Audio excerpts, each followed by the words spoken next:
talking about is Ymedia Political Sensex. In Ymedia Political Sensex, we will be covering Ontario elections that just happened. Ymedia Political Sensex, we definitely want to talk about the narrowing gap between the federal Liberals and the federal Conservatives. Ymedia Political Sensex, the third story would be the Liberal leadership race. Ymedia Foreign Policy Report. I think our Ymedia breaking news ticker, the red ticker, has gotten busier than ever. It's almost every second we have a new headline from President Trump. So we'll be talking about Ymedia foreign policy, but as always, every single day, and this week at Ymedia Podcast, again, I think our Ymedia foreign policy will be dominated by Trump. So we'll be talking about the spat that Zelensky and Donald Trump had. What are its implications on the Russia-Ukraine war? What are the global implications? What does it mean for the European Union? What does it mean for China, India, and in particularly Ukraine and Russia? We'll also talk about, as far as foreign policy is concerned, the relationship between Canada and US. We'll start from Canada and US relationship. We'll also talk about India, US, European Union and US relationship. And we definitely want to talk how Donald Trump has shaken up the geopolitical situation. Is it a new world order? Or where are we getting? We'll talk all about that. And to discuss all these things, as every week, I have our host from Ymedia. She does a very important program. Every day you've been watching her program, Ymedia Newsroom, right here on Channel Y. Ramona ji, a very warm welcome once again. Thank you so much. It's always great to be here to have these important conversations. It's always great to be with you guys, the audience, and, love to hear your feedback. Always join us in the conversation on our social media or when they call your show. So that's always good. Yes. And at this point, I'd also like to tell you, I like kind of both the formats. I know we had almost 4 to 5 hours of live broadcast. It takes a lot of effort to put together live TV for good 4 or 5 hours, and we do that a lot of times. Tomorrow morning we're going to do that again with India-New Zealand cricket match at the Champions Trophy, and there'll be certain other things, a good 4-hour live broadcast tomorrow morning. But when we talk about those, election nights, we are in our suits, ties, and our formals. You dressed up. I know the Oscars are around the corner, so it looks like you're all set for the Sunday's Oscars. I don't know whether we're going to discuss that or not. But, Trump everywhere. The Apprentice, one of the nominations, I've seen that movie, very interesting, just in case you haven't watched that, The Brutalist, and so many other movies. But let's leave Oscars for some other day. Cricket, I'm dressed up as I'm going to watch the cricket match or a baseball game. But we'll come on to, I enjoy these discussions because in a very casual format, in a podcast style, Ymedia podcast, we go over all these discussions from Ontario to federal politics to Trump to foreign policy report. Why don't we start with the Ontario elections? Just for our viewers' benefit, I'd like to tell you how many people live in Ontario. 16 million. That's the population for Ontario. How many were eligible voters? 11 million. And how many came out and voted? Only 45.4%. So I'll show you that graphic as well where you can see the numbers. And also there are so many other things, the winners and the losers. Who would you pick as the winner? Who would you pick as the loser? We'll talk about that. But what do you have to say about the Ontario elections that just happened? And I'll also show you the numbers as well. How many seats PC gained or lost? Actually, the one. +1, +5 for the Liberals from 9 to 14. They got an official party status. And as far as NDP is concerned, some losses for them. But what's your overall reaction to Ontario elections 2025? I think with about 45% voter share turnout, people are asking, was there an election? There wasn't a February election since, what was it, like the 1800s? And so, it was dead of winter. It's usually in June. It was expected to be in June 2026. And so it was called a year and a half early. It was sudden. It was at a time where there was so much uncertainty with the Trump tariffs. And if I could sum it up in one word, it would be, well, not one word, a few words would be that Doug Ford, picked the right time to go because he got the results that he wanted. Given that perhaps he thought if he waited till the actual election time, June of 2026, maybe his he wouldn't have, the same sort of majority. I mean, he's got 80 seats. In the last election, he had 83, so just shy of 3 seats, but it's still a very big majority. And it's been a few decades since any party won 3 consecutive elections in a row. So he has that title now. He picked the right time to go, and it paid off for him. And we can talk about, what he campaigned on and his strategy and all of that. Yeah, you're right. It was late 50s, early 60s. That was the time when PC won 3 back-to-back majorities. And I know the premier of that time passed away the same year when I was born, 1973. He passed away. I was born that year. And here we are, after almost 5 decades, 5 or 6 decades actually, we have 3 back-to-back majorities. And certainly, Doug Ford does deserve some sort of credit. It was a challenge for him to win even the mayoral elections in Toronto, and here he is winning back-to-back elections. Do we give him all the credit? Or I think the Liberals do need to take a lot of blame for that as well.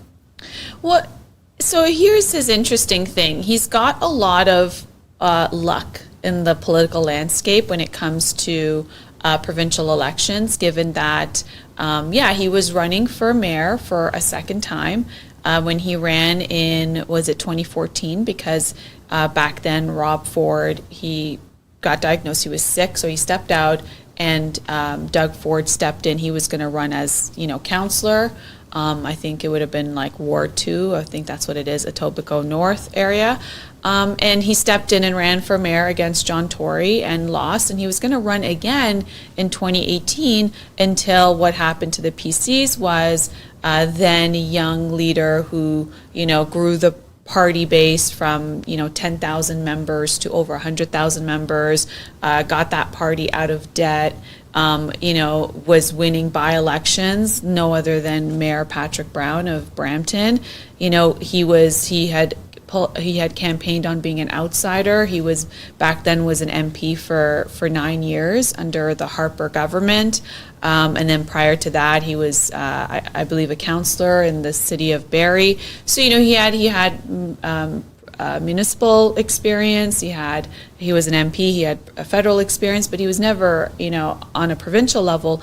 And when he entered in and ran against Christine Elliott, he was the outsider, and he won that leadership. And there was a momentum under Patrick Brown and the PCs only because the Liberals were there for too long, and we were seeing by-elections being won, like in Scarborough Agincourt, which would have been a Liberal win. It was Cho that won, and who was a previous councillor in the area. But there was a momentum growing, and it wasn't until right before, I think just a few months before the scheduled election in 2018, when Patrick Brown stepped down as leader, that scandal that broke out, and he stepped down, and then it opened up a leadership race just months before a general election.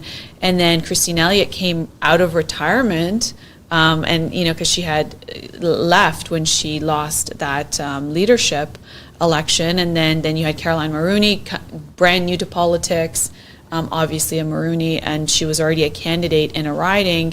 And then Doug Ford decided, you know what, I'm going to abandon my thing for mayor, for the municipal election. I'm going to go provincially. And I'm telling you this from my experience because I was there. I was a part of it. I was helping out a bit on the municipal side because they needed help on, like, I'm a telecoms person for now like 18 years.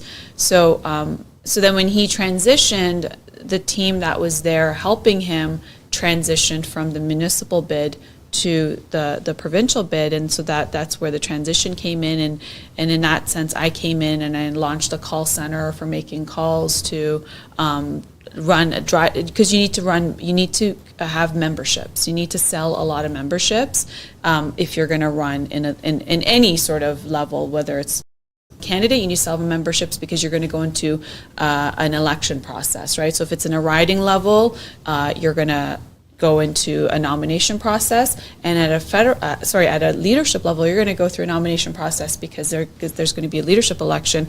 So you want to sell your memberships, and then from there you want to then call out your members to come and vote for you.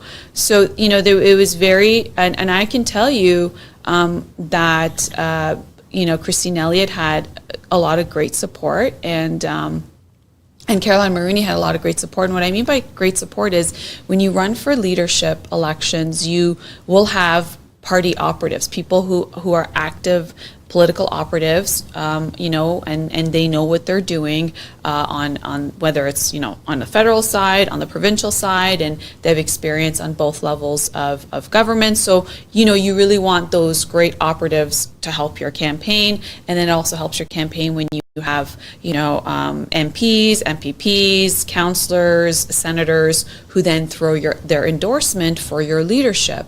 And I recall, Doug didn't have, he only had the MPP that he ran his campaign for Scarborough, was it Scarborough Agincourt? I want to say Scarborough Agincourt, Chu. And he was the only one endorsing him. There was no other MP, MPP, senator. He didn't have anybody else endorsing him. And when it came to funding, there wasn't that much because he was running his leadership. And I can go into detail about some of the strategy on the ground game of what we did to get him. And it was a very small team. It was 10, 15 of us, so not even that big. And we can go into strategy and how he was able to get that win.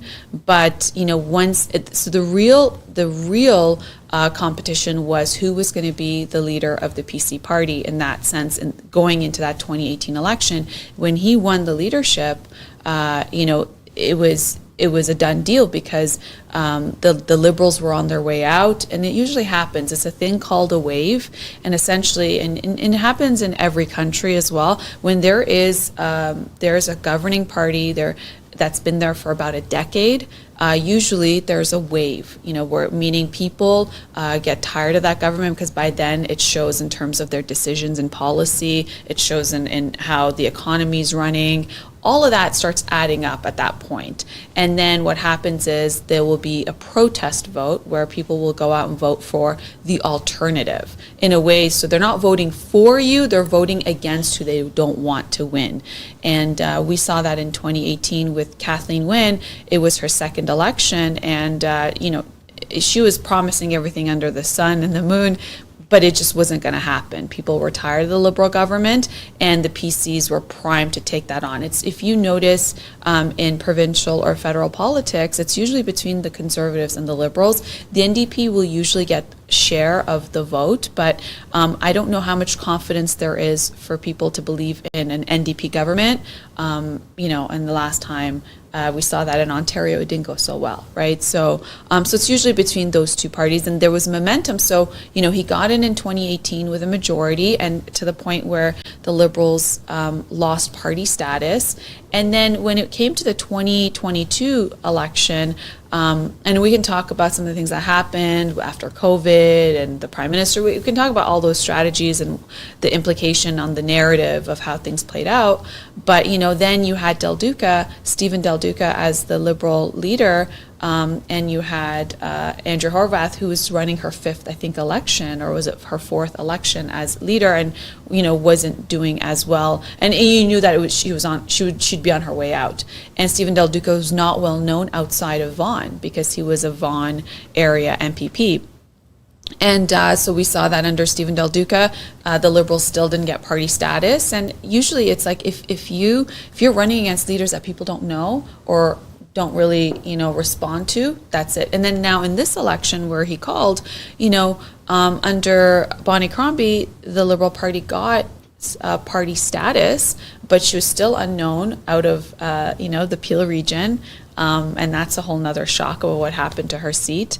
And then, you had a brand new leader, Merritt Stiles. And then, of course, you have Green Party leader Mark Schneider, who, was able to join into the debate in 2022, and people got to know him a little bit, but I don't think anybody thinks that the Green Party would form government. So again, it was, between how is this going to play out, and And so I think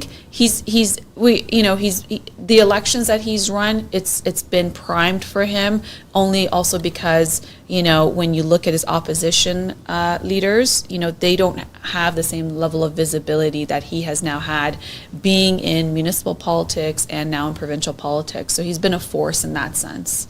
Yeah.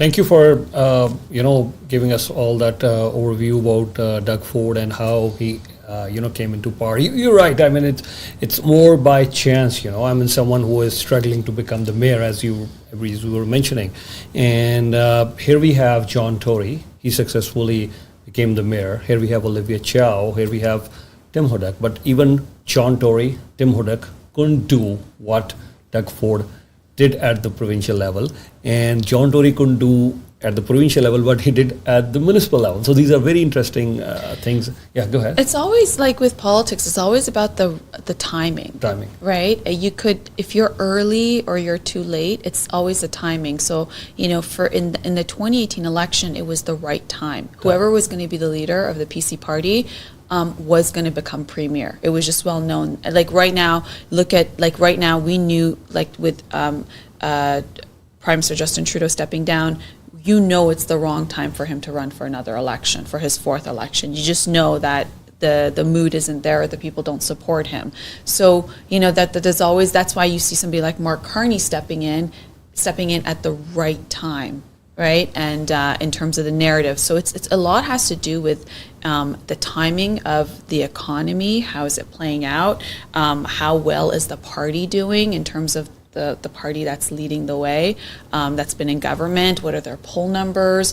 Under their leadership, were they able to grow jobs? It's their affordability, housing, infrastructure, all those important things. Where do they stand with, if it's federal, Canada on the world stage, if it's Ontario on a provincial level, how well are they doing on the critical things like education, healthcare? So those things are all averaged out, and then so that's why you see some people stay back and run at the right time, and that's why you see some really great candidates running at the wrong time don't get elected. So it's always about timing. Yeah, you're right. I mean, and the timing was great for Doug Ford. It worked out well, and you're right. I mean, if who knows? And I think Patrick Brown, had he been, the leader, had he stayed as the leader, of course, you're right. There were allegations of sexual misconduct, and then those allegations, they just went away. I don't know where did it go. There was obviously a deal done outside, so he had to move out, and here comes Doug Ford. The stage is set. Obviously he did win the leadership race, but the stage was almost set, and even if you look at the contestants, you're right. I mean, Christine Elliott losing her husband, almost out of politics, and she just took another chance, just as Sandra Pappatello took earlier. So she just took another chance. Then you had Caroline Mulroney, very new to politics. We had her here in our studio, a daughter of a former prime minister, but then her face recognition or anything wasn't up to that level. And then, Doug Ford, he wins the leadership race, and then crowned as a premier. And after that, but to win 2 consecutive majorities again after that, we have to give him some credit for that. Well, yeah, but also it's usually between the PCs and the Liberals. The Liberals haven't had party status for 7 years. So really, what's the competition? Yeah, you're right. And Stephen Del Duca, he didn't have a seat at the Queen's Park, and he wasn't well known. He was and then even if you have Bonnie Crombie, right?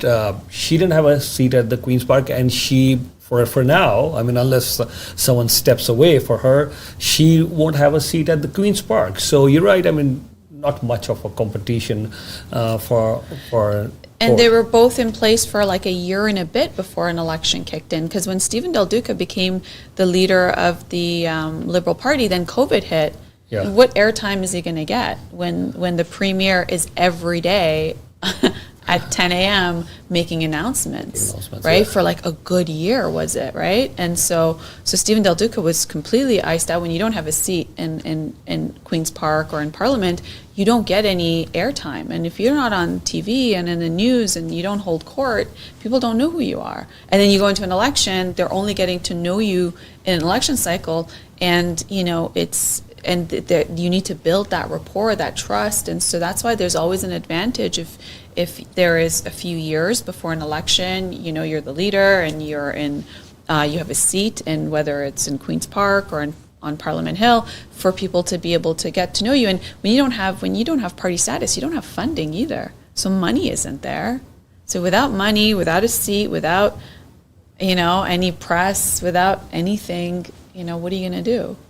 Yeah, there are a few things that she could have done, but I'm just adding further to your point. Just for viewers, I would like to tell you, if you do not have a party status, you're not funded. So if you have party status, it requires 12 seats, because we have Queen's Park, which has 124 MPPs. Usually it's 10% of the seats, so it's 12 seats. So if you have 12 seats, a minimum there, any party, you'll have an official party status. For now, it's PCs, Liberal, and the NDP. The Greens, they still have 2 seats, and I think more than around 24 parties, were there. We talk about 3 mainly, PC, NDP, and Liberal, because these 3 have official party status. We talk about Green Party as well, because it has seats, it has representation there at the Queen's Park, 2 seats for them.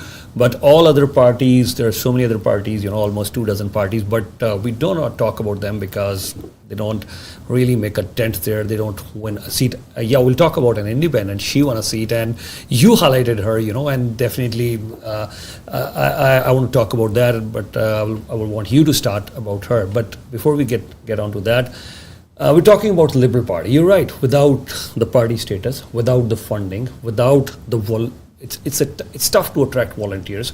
You don't have much of a staff then how are you going to run the party? That's fine, but they did do some good fundraising, and Bonnie, her target was 10 million. I think they fell short of that $10 million that the target was. But there are so many other things that she could have done, and I want your opinion on that, what I'm about to say. First things first, what's her base? What's her home? That's Mississauga. She's been, as you were mentioning, for Patrick Brown, but very, very similar things for Bonnie Crombie as well. She's been an MP from there in Mississauga. She was a councillor there in Ward 5. She became the mayor there in Mississauga. So Mississauga is like her home. Mm-hmm. So I would imagine that, yes, someone who's been so active in Mississauga, the candidates would be very strong, and she was there in the region of Peel. So it's not just Mississauga, very active in the region of Peel. And in Peel region, the advantage that you have in these, I would say 12 ridings, 6 for Mississauga, 5 for Brampton, and 1 for Caledon. The advantage that you have in these 12 ridings is there's a lot of South Asian community, and most of the candidates were South Asian. But I don't know why you would put your candidate as the last minute. I know many people, they were more than willing to become candidates, and even when they were called last minute, as much as they didn't want to risk their careers, they said, okay, next time. But then I know, even for Brampton North, I know there were few of them. So had this thing been done earlier, and I'm not talking about Peel, I mean, this is at home, but of course Bonnie could have done it in other areas. And I was the one who announced it because I've seen her working very hard when she was a mayor, very active, very dominant. I don't think so she even, if she wouldn't have moved to the provincial level, I doubt Carolyn Parish would have become the mayor. As long as she would have stayed there, she was very much in control, and she could have won more consecutive elections as a mayor. But as a leader, at least put the candidates in place, because there were so many people willing. Now the candidates would have started working at the grassroots levels. They could have made some connections. That way at least the grassroots things should have started. So I think it takes a lot more work, but the strategic planning was missing. You get 30% of the popular vote. She said it in her speech as well. Yeah, our vote share has increased to 30%. We were here at Channel Y Studios. We were all listening to her speech. So, yes, she said, I'm going to stay. That's fine. But other things which she said on her speech was, we got 30. Great. You got the party status. Good. 30% vote share. Good. But somewhere or the other, the strategic planning was missing. And I can still, and why I'm saying this, because she said she's going to stay around. If I was in place, with due respect, in the first week or 10 days, what I would do is have the candidates set up in the region of Peel, in Toronto, all those areas, wherever you see there were the ridings that you see. Yes, we can flip these ridings. And I still believe if things would have been done a little bit more strategically, I'm not saying they would have won 50, 40, but probably anywhere in between 20 to 30 seats for sure, if things could have been done a little differently. That's what I think. Yeah, you're absolutely right. But it's also, there's, you have the leader in place, and then you have their campaign manager, the party apparatus, the chair of the campaign. You need a very experienced people to be able to do those strategy. And given that there's a Liberal leadership election federally, a lot of that expertise is somewhere else, right? So you're only as good as your team. You're only as strong as your weakest link. And so that contributes to it, because the leader cannot be able to do all that stuff. That's not in their forte. Their forte is figure out what you're going to talk about. What do you stand for? What are your key points? And even then, it's the campaign is feeding you that. And that's how it works, right? And so for her to, she launched her election platform, days before it was like during advanced polls, and the advanced polls happened the weekend before the election day, like the Thursday, Friday, Saturday, and then the election day was the following Thursday. So in that sense, it's like you're just given what you need to say and what to do. And of course you have some instincts. Hopefully every leader has some instincts about what to stay away from. And having those instincts is very important. What she brought to the table was the way she battles and argues in terms of whether on the debate, she was able to make those headlines, because usually you go to the debate to be able to clip those, few seconds, the liner that's going to make all the headlines, that's going to go on repeat. So she was really good at that, right? But everything else, you could see that she had an election, she had a platform on just really healthcare. She really stuck to what the provinces are for: healthcare, education, and affordability, housing, right? So, and her thing was, we're going to get you a doctor, by the end of 4 years. Whereas she didn't really read her campaign, not her, because it's a party, it's not a business, right? It's not a small business. This is a party.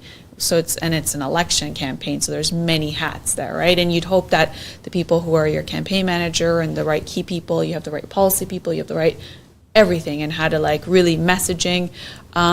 She didn't really talk about tariffs the same way. She didn't, right? So she kind of ignored the reason why we were in an election, trying to bring it back to provincial politics. But this wasn't a provincial election in terms of provincial politics election that it would have been in June 2026, right? This was a snap election in the dead of winter,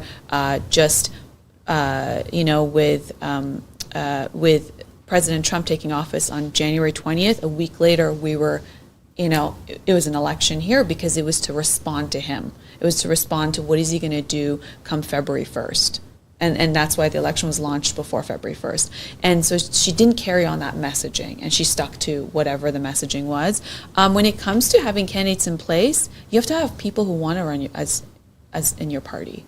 Because those candidates running, they know they're not going to have money, right? Because money is usually, so when you're running for a candidate, for a riding, usually when you become the candidate, that riding should have some level of money in the riding association, right, from previous elections and whatnot, and then you have to fundraise. So it's very challenging to not have party status and then have really high, and this time there were some really high level candidates in there, right, like some people with very notable presence in their communities, or in terms of high level career-wise in terms of their achievement and titles, but overall it's like you're really starting from scratch. You haven't had party status for 7 years, and in the last election didn't do you any favors either. So so aside from the leader's perspective, and I'm not trying to make excuses for her, but I'm being very pragmatic in terms of what's your reality day to day, right? You have to have people who want to run for you. You also need to have key operatives, political operatives in place that know how to run elections, and they're all busy federally, right, in a federal election, because they're not just electing the next Liberal leader, they're electing the next Prime Minister, who's going to go into a very key election period in the era of Donald Trump, and also in the era where the Conservatives are really high in the polls. So all of that brain and knowledge is elsewhere. So I think she did as well as she could given her circumstances. Yeah, you're right. You're right, and maybe maybe we're looking like an armchair intellectuals, and you've been there because you've ran an election, and I know how challenging it is to run an election here. But from the writing that you ran an election, why don't we pick that as example, Brampton East. Brampton East. Okay, let's look at this writing. Vicky Dillon, he got endorsements from Ruby Sota, a cabinet minister, right? She came there, but it was maybe too late. She got endorsement from Gurbaksh Malli. He was a member of parliament for almost good 19 years, from 1992 in that particular area. Once again, from 1992 to 2011, this guy was a member of parliament. So with cabinet minister Ruby Sahota and another heavyweight player over there, key operative there, former member of parliament Gurbaksh Malli, and so many other endorsements for Vicky Dillon. And of course there was Martin Singh as well, who's very strong. Mind you, this was, I won't say now a backyard of Jagmeet Singh, but at time Jagmeet Singh and Gurratan Singh, they both won from this riding, Brampton East. So why I'm picking an example of Brampton East, maybe if things would have done a little bit earlier for Brampton East, things could have been different, number one. Number two, you pick up a candidate in Brampton North at the very last minute, Mr. Bagga. He came in at a very last minute. Of course, Graham McGraw is a cabinet minister, very active in the community, but then he still managed a lot of votes in Brampton North as well. Brampton Centre, you're right. I mean, you get a nice Martin Redores, he's a regional councillor, and also maybe a potential mayoral candidate as well, very strong. So Martin Redores, had he come on board a little bit earlier, things could have been different. Sumaira Malik, this is the second time Sumaira Malik, I'm moving now to Mississauga. Sumaira Malik, this is the second time that she's lost with a couple thousand votes, She did put up a good fight last time as well. She did put up a good fight this time as well. Maybe, if things could have done earlier, and she has many strong followers. Ronnie Crombie is a well-liked person. And you know what, one of the best things that I've liked about her in her political career, I've followed her political career from the time when she started as a volunteer. She was nothing in the party. I clearly saw that. From that point till this point, you can tell me, I don't think so there has been a single scandal. No, not at all. Very clean image. A little bit here and there. You're thinking? No, I'm listening to you. Yeah, I don't think so. I mean, of course there have been minor issues, but not a major scandal. She's more or less, she's kept her image clean. And then here she had a good pace for, and I liked when she talked about one of the most important issues regarding healthcare, education, affordability, housing. But to your point, you said, right, it's not a small business, it's more of running a political party as well. So in my opinion, and I'll rest my case with this one, from Toronto to the suburbs, if you put your candidates in place, if you start working Vicky Dillon brought in Ruby Sota. I doubt it was Bonnie Crombie who brought in Ruby Sota. For me, it was a bit of a surprise, because Ruby Sota knows this very well, that yes, Hardeep Grewal and these guys are very strong in that riding. There's not much of a chance for Vicky Dillon, but for a sitting cabinet minister to throw her support behind someone, and then of course here comes Gurbaksh Malli, because he also knows. And this time Gurbaksh Malli's daughter didn't even run. She was a former cabinet minister in the Kathleen Wayne government, though almost towards the end of Kathleen Wayne's tenure, she still was a cabinet minister. Mm-hmm. So and these people are very active in Brampton North as well, because and I didn't see this time Harinder Malli anywhere this time. Maybe I missed her, but I didn't see her that active this time. So you're right. I mean, it's not just the candidates. I think in Toronto, in the suburbs, in northern areas, your candidates should be in place, and the key political operatives. I think if you have good relationships, Liberals could have done a lot better. I mean, I'm not saying they would have won 40 or 50 seats, but anywhere in between 20 to 30 seats for sure. Okay, so let's go back to the concept that Brampton East was NDP. I think that Jagmeet Singh when he was an MPP there now, over 10 years ago? Yeah. Right? More? Yeah. 11, 12, yeah. He's a force. Jagmeet Singh from Windsor to show up and to be able to, create that momentum in Brampton and then, become the MPP, become deputy leader provincially, right, for the NDP, and then to go on to become leader of the federal NDP, and then to go and break through in BC where he's at. Like he's a force. So there's that. I don't know if it's an NDP thing or it shows it's a Jagmeet Singh thing. And I think Gurtan Singh, the reason he was able to win was because of that. Because what happened was there was a momentum for the PCs in all 5 ridings, and then the 407 issue scandal broke out, and then Simar Sandhu lost his nomination as a candidate. He was going to be the MPP, and that affected Brampton North and it affected Brampton Centre, and that's when you got the NDP coming in, and there was a lot of ground game in terms of shifting support for the PCs over to the NDP with some help of what was happening there. So there's always a ground game. That's why you can see.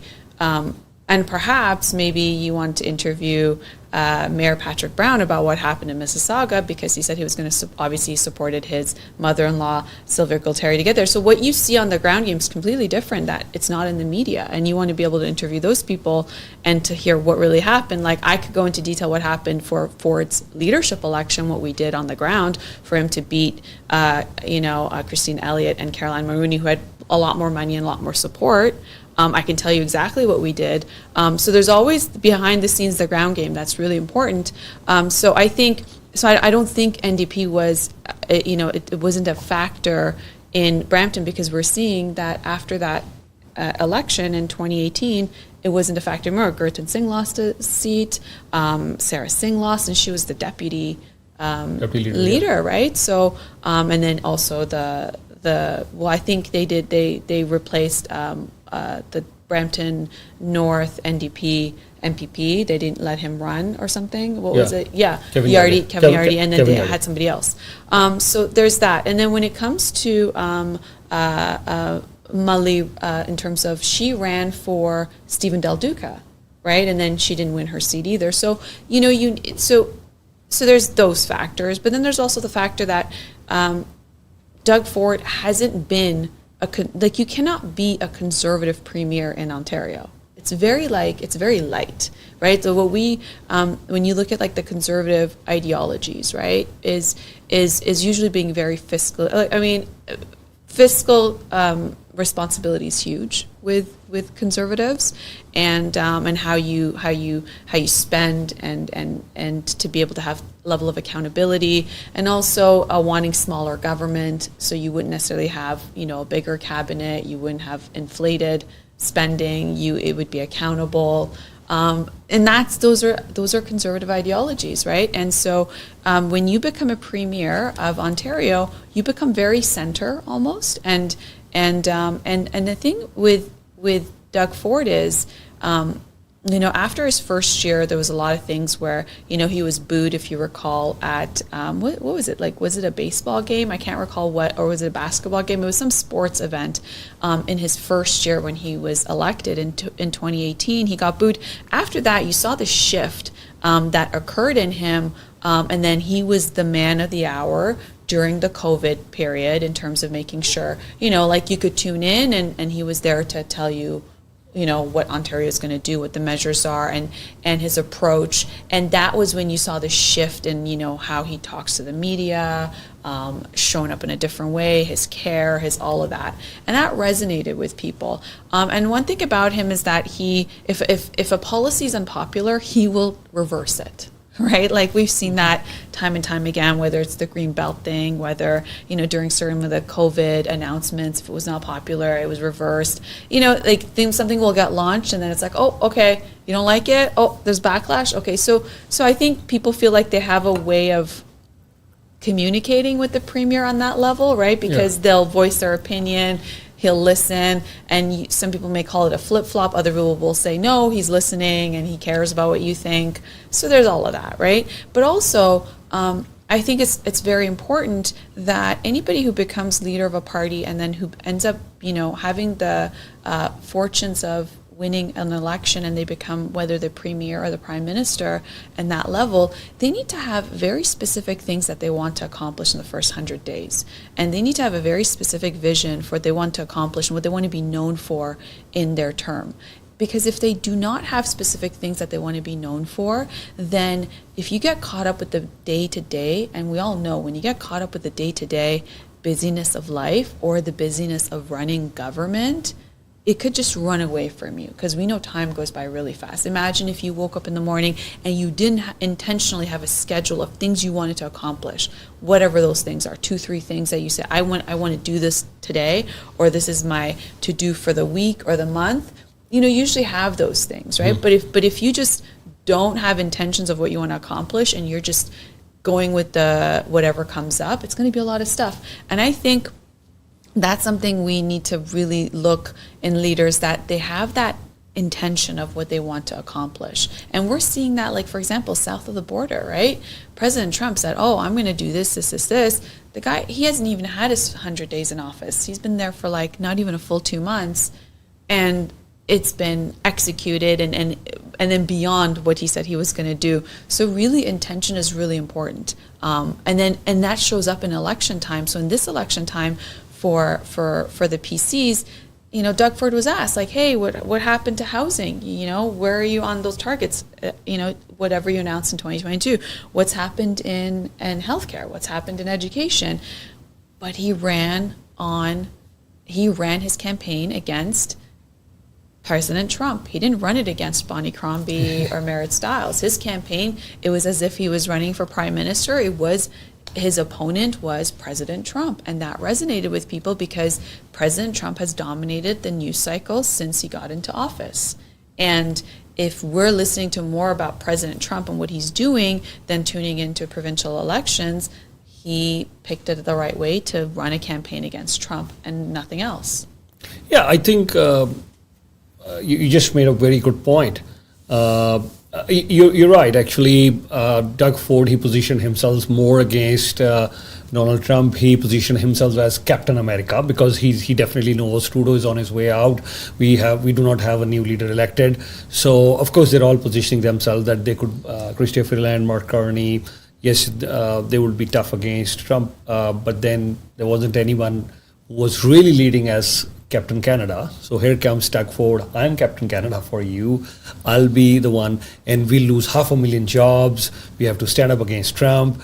I'm here. He's already announced his $40 billion, and you were talking about fiscally being responsible. Yeah, we already have deficit and debts, and here's another $40 billion. We're going to have deficit this year, and they don't have much time to present the budget. Yeah, and he's likable. Yeah. Right? He's likable. And one thing about Canadians is if a politician apologizes, and we forgive, right? It's only when they don't apologize and they don't recognize their mistake, and then it becomes a scandal, and it goes on and on and on. But he's likable because he apologizes when he does something wrong, and generally his demeanor is very welcoming. And if you notice, that seems to work for the electorate. And then he ran it at a time where if he waited a year and a half later, then Bonnie Crombie would have had more time to make a comeback, raise more money, have more candidates. Because when the party's raising money and there's momentum, more candidates. Because listen, to run as a candidate, it's a drain of your time, your resources, and what I mean by resources, aside from your time, it's like financially you got to put into it, and when you're there doing all the candidate campaign stuff, you're not working your day job. So not only are you having a loss of income on your day job, what your profession is, but now you're also spending on the actual campaign, and it's bigger than yourself. It's bigger than one person. So when there's momentum, it's when candidates say, okay, I'm going to take a break from what I do to go invest my time in this, because I feel like, because there's a lot of people who could be great politicians, but the timing has to be right, and they have to be able to assess that before any big decision you make. Is you assess your situation. do I have the support of my family, and is my family at a place where I could pull away from them to focus on this massive thing? Because then I'm going to be public property, right? Public property because people have access to you. It's not just your family time. Do I have the financial means to do it? If I pull away from, if you're a business owner or if you're an employee, do I have the means to walk away from it and have funding? And do I have the support level of the community to be able to fundraise and to be able to have support and volunteers and all? It's a big undertaking. People don't just jump and do it unless there's some sort of understanding that's going to amount to something. Now, yeah, there are people who will put their name in because perhaps, if let's just say, they don't think they're going to win because that riding isn't favorable for their party because it's traditional stronghold for another party. They put their name in and, and if let's just say their profession is that they're in some sort of a, insurance, real estate, whatever the case is, it helps them with their name recognition. That time spent on the campaign will, eventually help them in their business. But there are other people who running in politics has nothing to do with their business line. So they're really actually pulling away from something that they do as their profession, and of course all the other things I mentioned, from their time and family and privacy. And also privacy is a huge thing.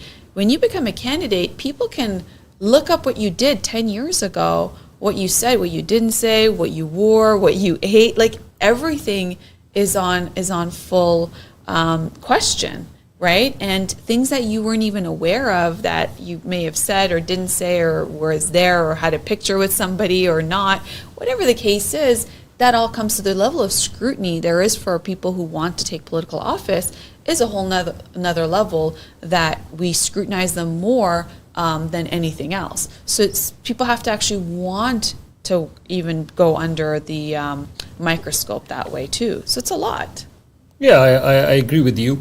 And at this point, I just want to bring up Brampton, all the 5 ridings, and we'll talk about Mississauga as well. Mississauga is quite interesting because the leader, Bonnie Crombie, she lost there. But if I can show the graphics for Ymedia Political Sensex, Ymedia Political Sensex for Brampton first, then Mississauga, and then for other ridings as well. So in Brampton, yes, once again, it was 5-0. Last time as well, 22, it was 5-0, 5 for PCs. Nobody else could get any seats. Though this was the very place, and I asked Premier as well. I said, you're in majority everywhere. I asked Premier Ford, he was there. I said, you're in majority everywhere, but you're in minority in Brampton. Brampton, 3 seats for NDP and 2 for you.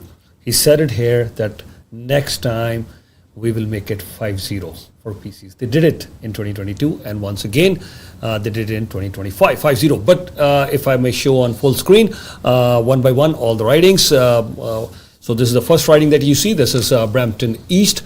14,795 for Hardeep Garewal as the winner. So almost 14.5 or 15,000. Last minute runner-up was Vicky Dhillon for the Liberal Party, 85,019. That's the number. So, and then you have Martin Singh, little over 3,000. So good, I would say voter turnout, not that much. I mean, less than the provincial average. The provincial average is 45%. The voter turnout here was 35% in Brampton East. Brampton East is one of the most affluent neighborhoods of Brampton. And there's always a tough fight. This seat, not now, it has always been a tough fight. Brampton East.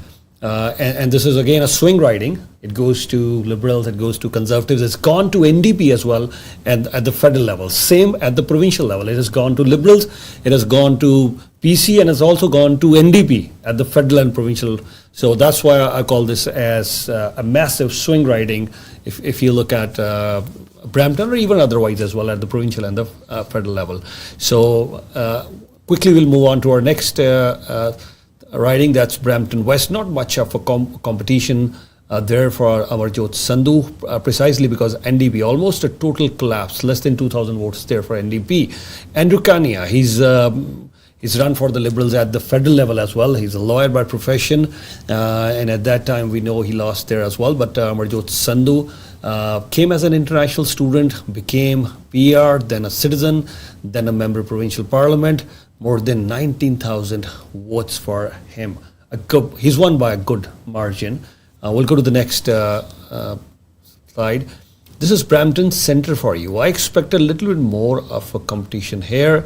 Of course, Martin Mendez, he didn't do that bad if you look at the numbers there. Almost 9,000 votes for him, 12,500 votes for the winner. But Charmaine Williams, she's also, the cabinet minister here. But a little bit of a fight definitely there. Martin Mendez. I think if Martin Mendez was there earlier, I think he's very popular, very likable, very active in the community. If Martin Mendez would have been there for a good 6 to 8 months or even a year, I would say the numbers could have been definitely different, because with NDP, I doubt they would be any different than what they are right now in Brampton Centre. Yeah. The next one, we'll quickly move on to our next one. That's Brampton South for you. Yeah, hands down. We all knew, Pramit Sarkaria would win from Brampton South. Mr. Parekh, Bhavik Parekh, Mr. Parekh, he's been quite active in the community. He's been a member of few organizations as well. But then a very strong opponent, solid cabinet minister. He's been the transport minister recently, but he's been given very important portfolios by Doug Ford, very likable by Doug Ford as well, and good margin of approximately 6,000 plus. Again, NDP didn't have much role to play there, much less than 3,000 votes there. So once again, a clear winner, third time consecutively for Pramit Sarkaria, and I'm sure he's going to get another cabinet position this time. Charmaine Williams, I'm not sure whether she'll get it or not, but Pramit Sarkaria for sure, yeah. And then we have these are the Brampton North. Brampton North, this one definitely came in as a surprise for me. Why? Because Mr. Bagga, he recently became a candidate. It wasn't too long ago. Yes, he has some good connections there. And you know what? Brampton North, Brampton East, very strong Liberal ridings. Brampton North and Brampton East. Ruby Dhalla or even Ruby Sahota now. So this is a riding which is heavily. It was just for 4 years. Just for 4 years, this riding turned blue at the federal level. Param Gill from 2011 to 2015. But other than that, a very strong base for the Liberal Party. And again, the same thing. If you had a strong candidate in position for good 12 months, numbers could have been different. I'm not saying it would have Graham McGraw could win, but I don't want to take away any credit from Graham McGraw. He's an amazing candidate there. Cabinet Minister, very accessible, Graham McGraw, very active in the community. He works very closely at the grassroots and now the Cabinet Minister as well. The interesting part is, out of the 5 candidates, we have 3 Cabinet Ministers in Brampton. I doubt you have 5 ridings and 3 of them are Cabinet Ministers. So, and a lot of focus by our Premier, before we go into Mississauga, what do you have to say about Brampton? Well, what I have to say is that we have to be mindful of talking about these candidates as if they're municipal candidates. See, with municipal politics, whoever puts their name in as the candidate and the number of votes they get, it's on that candidate because there's no party. There's no establishment party. It's really what that candidate is able to articulate in terms of their policies and the mobilization to be able to win and get out the vote for election time. When you run for a political party on a provincial or a federal level, the local candidate's worth 5% of the vote. The 95% of the vote is the leader of the party. So that's why when the leaders don't do well, those candidates don't do well in their ridings, they don't win. And there's only rare exceptions where the leaders don't do well, they don't become prime minister or premier, but then the candidate does. And there is also, if it's not a safe riding, if it's a swing riding also. So a couple of things, right? So if it's party politics, right? It's on a provincial or a federal level, the local candidate contributes to 5% of the vote. Sometimes even a little bit less, but 5%.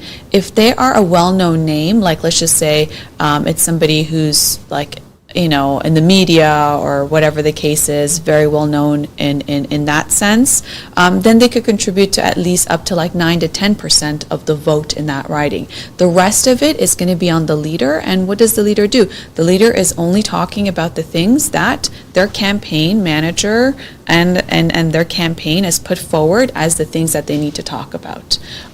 So if Bonnie Crombie, as the Liberal leader, had run a campaign on tariffs and spend a big amount of time talking about what the Liberal Party would do if elected in government, if Trump tariffs take effect, because she didn't. She would always go back to, well, we're on health care. There was a lot of questions on the campaign trail from the media, and she would just go back to her talking points on health care and education at times. So imagine how many more seats she would have won if people knew what her vision was if the tariffs go into place on March 3rd. She didn't do that. She didn't do that critical job of why the election was called to begin with, almost ignoring the entire geopolitical situation. So there's that. That's what I have to say on that. I want you to highlight another important candidate that you said the other day, she won as an independent. Yeah, her name is Bobby Ann Brady, and she won in 2022 in Haldimand Norfolk, and she also won again in this election cycle. And in both times, in this election cycle, she got 63% of the voter share in her riding. And let's talk about her. Mm-hmm. She was the executive assistant, like she worked in MPP Toby Barrett's office for 23 years. Yeah. Toby Barrett was the MPP in that riding, and when he retired, she was going to run for nomination. The PCs didn't have a nomination. They don't have nominations. They appoint. They appointed the local mayor to run, Ken Hewitt, and this is 2022. And so she said, okay, so if we're not going to have a nomination, because she would have won that nomination given what we've seen in a general election. Yeah. And so she ran as an independent, and they mobilized their voter base. So in that case, she was running like a municipal election. It was all on her. But she was there for 23 years, in the constituency from that area, and to the point where she beat the mayor in 2022, became the only independent candidate. It's very rare to win.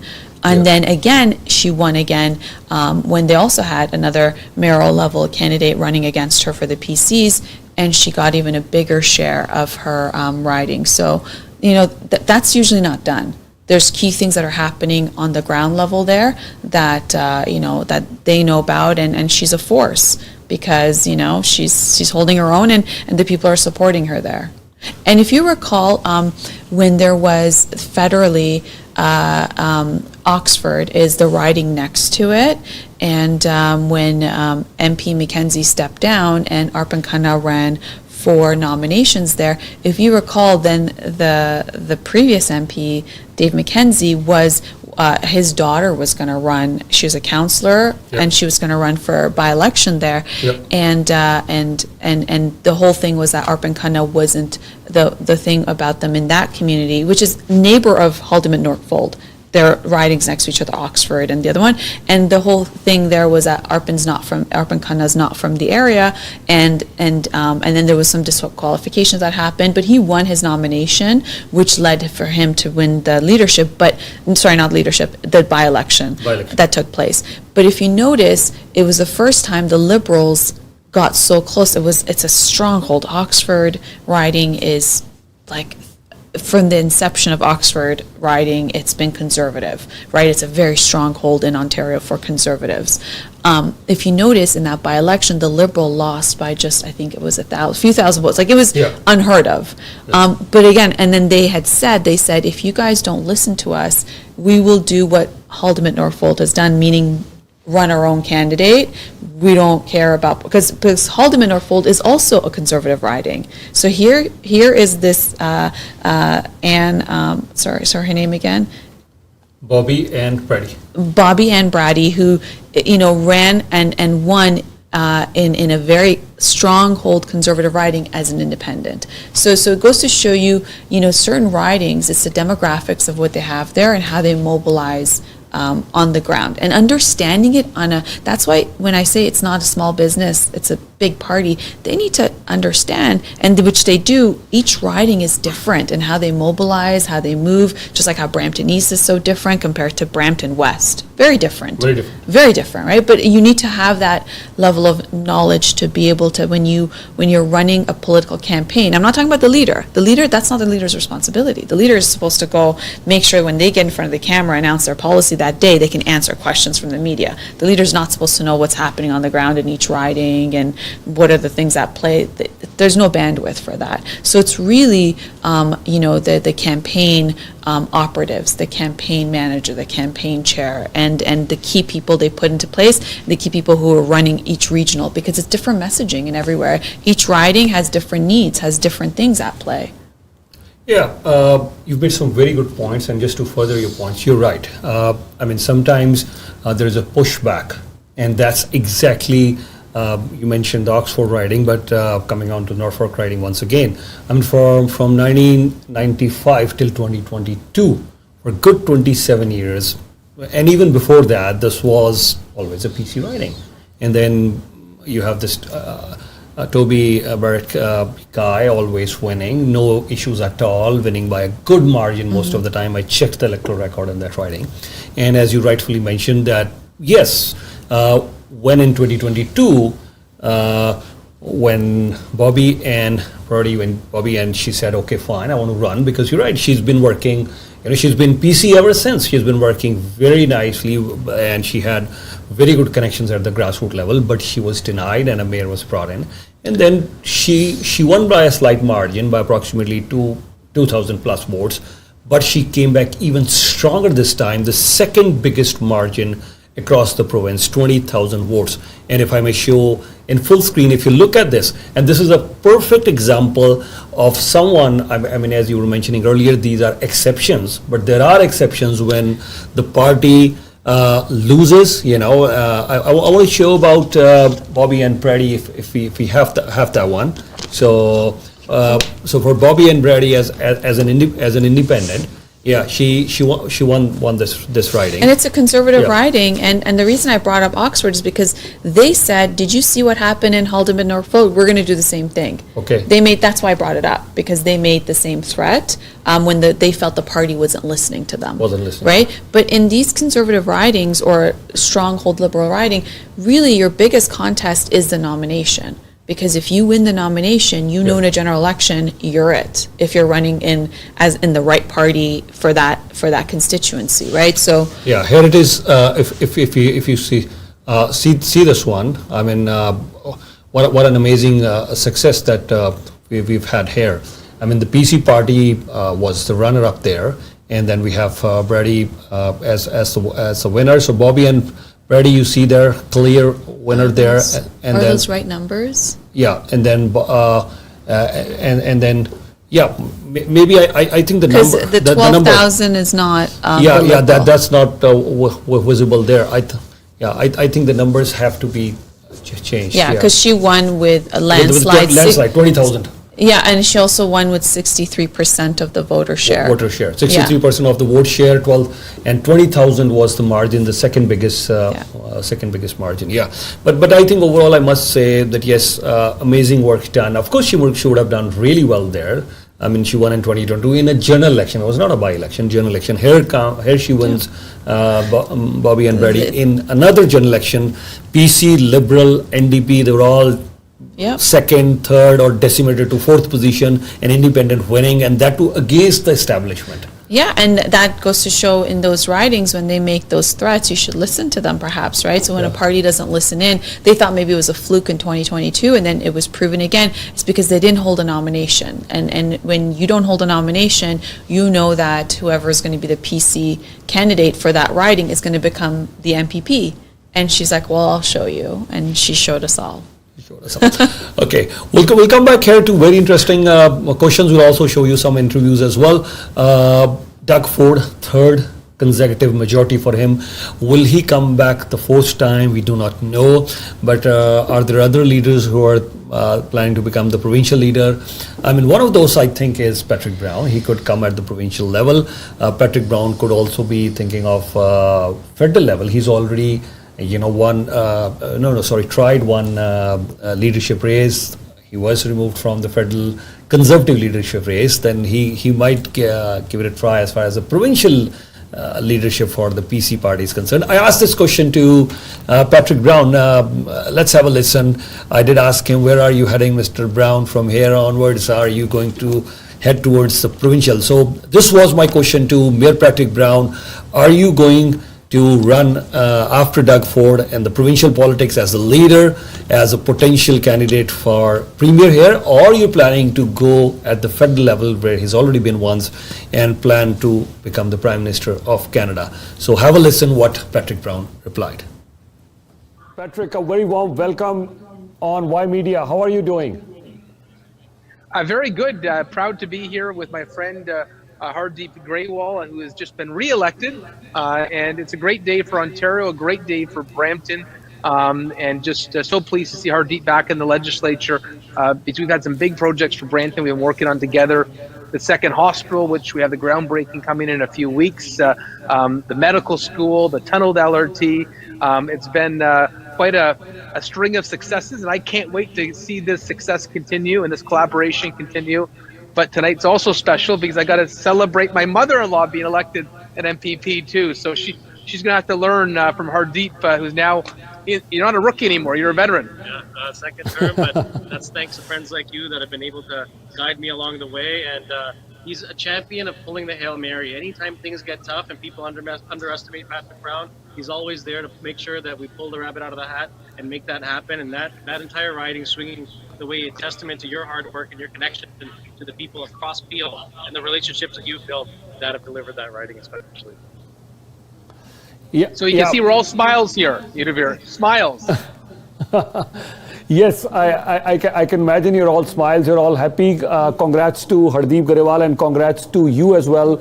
Yes, your mother-in-law, I mean, she's defeated a big heavyweight, Bonnie Crombie, right in her own backyard. Bonnie Crombie, who was MP from there, who has been councillor for them, who's been mayor from them, and she called Mississauga her home.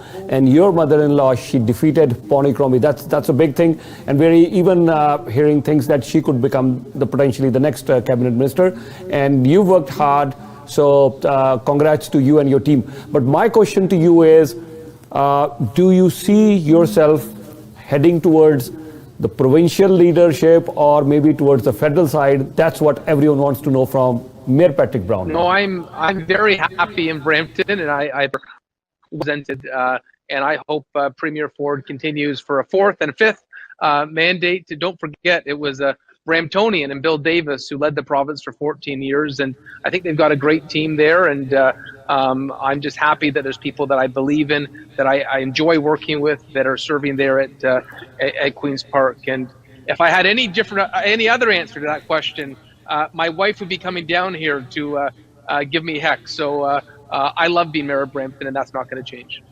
Yeah, Mayor Brown, now specific question, since I have you on Brampton. I know there has been a lot of focus, and we're all enjoying, I'm sure you're also enjoying a lot of focus on Brampton. We saw Premier Ford canvassing in Brampton. We've seen a lot of focus from the federal leaders as well for Brampton. What is your wish list? And yeah, by the way, also touch upon this thing. You've already announced a task force for dealing with the tariffs as well. So announce your wish list, announce your planning for Brampton's. Here we see the threat of tariff, and also you need a lot of dollars for infrastructure. And what are other wish lists that you would have? So what's on my wish list? That's a great question. Well, really, when I embarked as mayor, the big issues were LRT, the hospital, more academic opportunity. Those are all essentially checked off the list. They're in progress. The med school is approved, opening this summer. The LRT has now been approved, and we're just looking at the construction timetable. The hospital groundbreaking is March 28. But if I'm looking towards the future, there's a number of projects I'm working on with our provincial MPPs, maybe a 4-year cycle. So that was Mayor of Brampton, Patrick Brown, for you. And before I move to Ramona ji, in this segment, we'll talk a little bit more about Mississauga. Then we'll talk a little bit at the provincial level, and then we'll wrap it up. But before I move on to Mrs. Saga, I want to tell you Mrs. Saga has some very interesting things. A brother and a sister there. They're saying it's for the first time that at Queen's Park we'll have a brother and a sister, both MPPs. Who are they? Maybe I think you already guessed it. If not, we'll tell you who are the brothers and sisters. You also have the giant killer in Mrs. Saga. Mrs. Saga, East Coxwell, Bonnie Crombie. We thought she would win. We know right until the last minute it wasn't given that this will be a Liberal seat or Bonnie Crombie would win. But still, we thought she'll win. Giant killer there as well. What happened with the other ridings? There was some close contest as well. We'll show you the numbers very soon. Which ridings became really close. What happened with Nina Tangadi? What happened with Deepak Anand there in Mississauga? We'll show you all that. But before we do that, I want to ask you the discussion I had with Mayor Brown. He moving towards the provincial politics or the federal politics. What's he going to do? And Mayor Patrick Brown, the mayor of Brampton, and his mother-in-law winning from Mississauga. Please. Yeah, you asked him a question that probably most people are wondering about, and he said no, and that his wife would kill him if that was the case. But I think, again, we go back to timing. Timing of running is important, and of course, timing of announcements with the intention to run is also important. And he didn't believe that night where Ford won a majority is a good night to say, hey, I'm going to run for leadership next. Now, where does the speculation come from? Well, obviously, he ran for leadership of the PCs. In 2016? I don't. It was that time when he ran after the election where Tim Hudak lost, and then he stepped down, and Kathleen Wynne won that election to 2014, and then it actually escalated for a leadership election, and then he put his name in. I think it was 2016, 2015. But yeah. So we know that he was there until the 2018 election, where he stepped down because of that scandal, and then he cleared his name afterwards. But then it was too late, because in politics you're under scrutiny, and it's almost like you're guilty until proven innocent, right? Whereas in the legal system, you're innocent until proven guilty, and you have your day in court. When it comes to politics and in the media, if there's accusations made and there's the court of public opinion, in that sense, he stepped down. And if you recall, he came in very briefly to run for leader again in that 2018 leadership, and then went out again because there was just so many things. Yeah, so very briefly he came and he won the leadership in 2015. So from 2015 to 2018, he was the leader. Yeah. He was the leader, and then it was only a few months before. Thanks for clearing up the dates. And it was only a few months before the election of the 2018 election, June, where I think it was like January or something early, where he stepped down, and it was a scandal, and it takes time to clear your name. And he came in for a little bit, and that leadership election came out again, and so one would. And then he ran for federal leadership after O'Toole stepped down, from that last election, and then he raised memberships and all that stuff. And he was running up against Pierre Poilievre and Jean Charest and the other candidates that were there. And then he was, disqualified for the other stuff. And I don't know where that, because I guess he hired a lawyer and to kind of dispute those things, but I don't know where that stands, the legal part of it. But so you would assume that somebody who is, leader of the PCs, for 3 years, built up that party, had to step down before an election, and then ran to become the leader of the Conservatives, and then, didn't make it to the finish line because he was disqualified, didn't get to go through the election process. So he didn't get to go through 2 election processes, right? One for leadership of the Conservatives, the other one for a general election in Ontario. So he doesn't look like someone who's slowing down, right? He's a very active. He's just 46, I guess, right now. 46. Yeah, but he's so active. Like he's very active as compared to other politicians. He's very active, and so it doesn't look like he's going to retire from politics anytime soon. So you would only imagine that after you do the municipal thing, then what else is left there to do? And so if you can't do the Conservative federal thing, then after Doug Ford steps down, right, and ceases to be leader of the PC party, when the PC party goes through leadership, perhaps that's when he would mobilize, because he's been there, he's done that, he knows how to. By Trump and Joe Biden standards, I think he has good 34 years of politics still left with him. Exactly. That's by Trump and Joe Biden standards, and if you look at so many other leaders in their 60s, 70s, Right. they're quite active. So he's not even touched 50 No. for now. So and you're right, he's very active. That's as much as I could disagree with Patrick Brown on so many things. I can agree with Patrick Brown on so many things, but one thing that you just mentioned, yes, we'll give it to him. He's very active. I mean, I don't know what time he starts his day, what time he finishes his day. He's on the ground, meeting people. He's on the events. He's very active. Yeah, and people will have their opinions about him because he's been around in the media for so long. He was not well known when he was a PC leader. It was really when he started winning by-elections, when the Liberals were in power before the 2018 election, and then obviously that scandal that made him step down brought him to the spotlight, and then he had his book that was released, and then he became the mayor in Brampton, taking out an incumbent mayor, and then he, one thing you have to say, so regardless of how you feel about him and his political career, you have to give it to him that he's very resilient. And what I mean by resilient is that he doesn't take any time out. Like if he does personally, we don't see it, but because the spotlight's on him, think about it. He was running to become the lead, when he was leader of the PC party and then had to step down, then ran for leadership again and then stepped down again. He put his papers in to run for mayor of Brampton. He was going to run for chair, first of all. Well, it was regional chair, I think. Regional chair. And then all of a sudden the regional chair position was eliminated. It wasn't something you could run for. And so within the last hour where your papers were due to run, he put it in for mayor. And then took out an incumbent mayor, Linda Jeffrey, and who had the endorsements of all the politicians. She had, all of that momentum.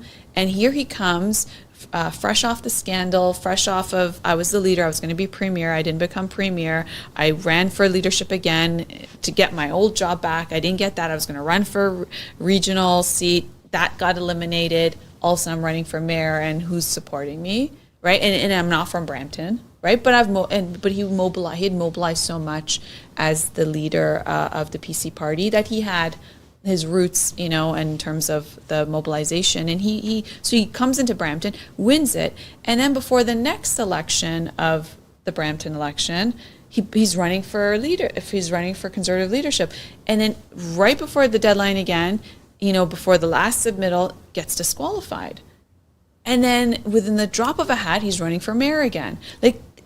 Didn't take a sick day, didn't take a personal health day, didn't take a vacation, didn't let me go consider what happened to me right now.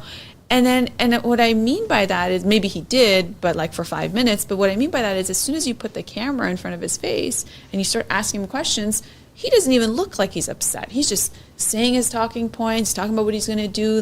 Yesterday you were talking about what you're going to do on a federal level. Today you're talking about what you're going to do as mayor, without hitting a beat. And then ran an election against, Nikki Kaur, and then there was a movement of half the council against him, and there was momentum of all the support again for his opposition. And again, resilient as ever, without missing a beat, without missing a step, and then gets into it again. So yeah, I don't. This is definitely a career to watch. And then look, what he said, he was going to support his mother-in-law in Mississauga, East Cooksville, against leader Bonnie Crombie in her backyard, and so. The mobilization that happened there, obviously, because I don't think by any means his mother-in-law was a politician. She just became a politician. So, the mobilization obviously came from the network of, no other than Patrick Brown. So, so perhaps on election night wasn't the time for him to announce his further ambitions, but could one guess that this man is not ambitious? I don't think so.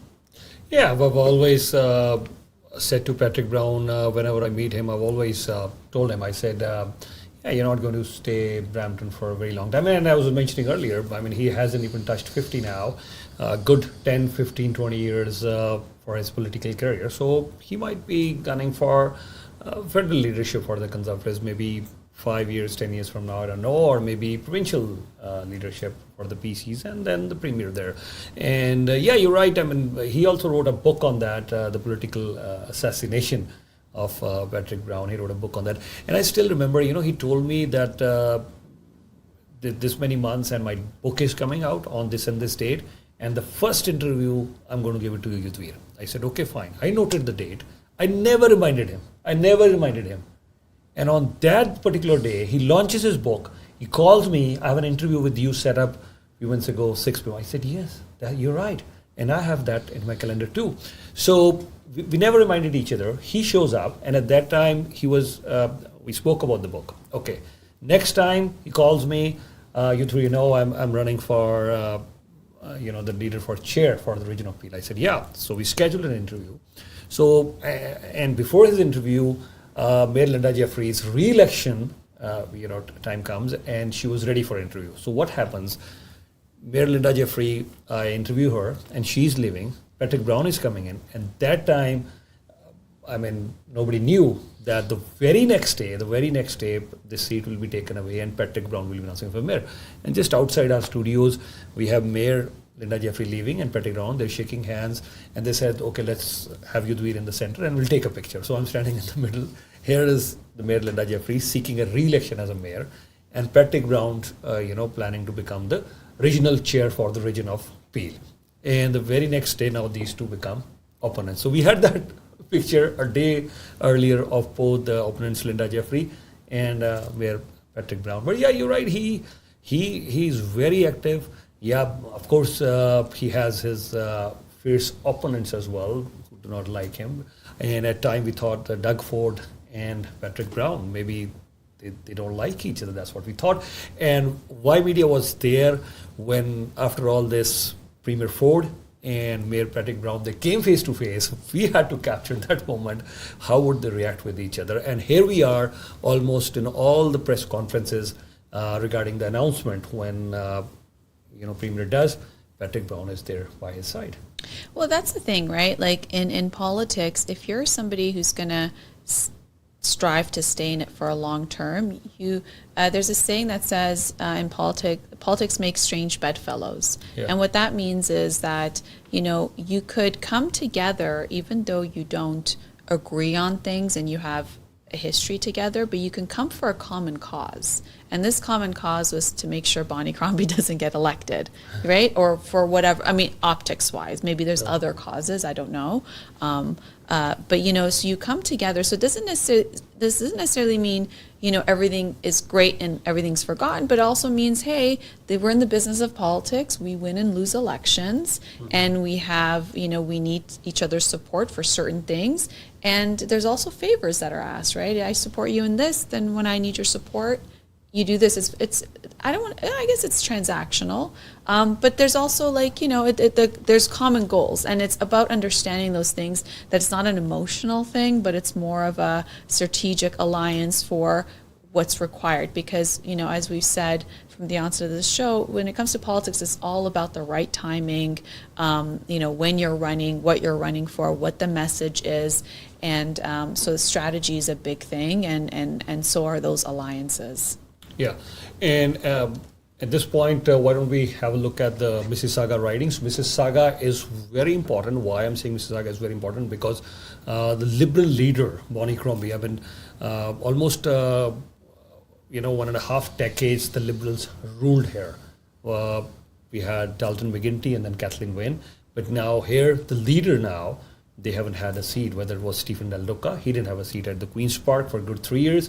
And now we have Bonnie Crombie. She didn't have a seat almost a year. And now in the near time, I don't know whether someone is going to leave a seat for her or not, but she lost. But okay, let's check riding by riding Mississauga. So here is Mississauga for you. So and these are seats, by the way, at the provincial level, but let's check the ridings. Mississauga Streetsville's Nina Tongri. She's been the cabinet minister there. So, but still a strong competition. You see there, not too much of a difference. It's almost 2,000 seats difference, 19,000 plus for Nina Tangri and 17,000 plus for the Liberal candidate. It's not much of a difference. Less than 3,000 once again for NDP. But again, Liberals could have done better. But I would say the Liberals did put up a strong fight in Mississauga Streetville. This seat could have flipped, but Nina Tangri, she's done well. She has some very good connections there.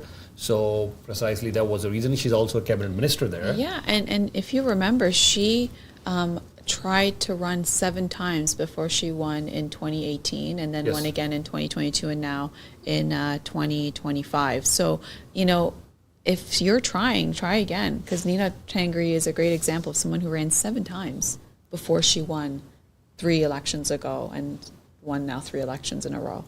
Yeah, I've seen quite a few others as well. You're right. This is what I tell everyone. Once you're in public service, be like that. I mean, Paramgil is also another example. He ran against Judy Segro, for the first time and then in a federal election. Then he ran against Ruby Dhalla.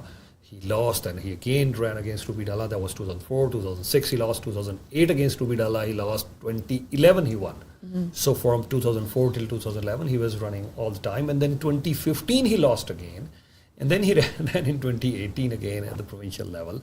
So he won in 2018, 2022. This time we all know he's moved up as a federal candidate. He's now. And the only MPP from the Ford administration who left and who was able to run federally as a candidate. No other MPP was able to do that. No other MPP was, and that time there were talks. The federal Conservatives are poaching candidates from the provincial, candidates. And Z Hamid, he's one from Milton. The PC party has retained that seat despite his moving. So I mean, he could have won again this time. But yeah, I won't say he's risked his career, but I think.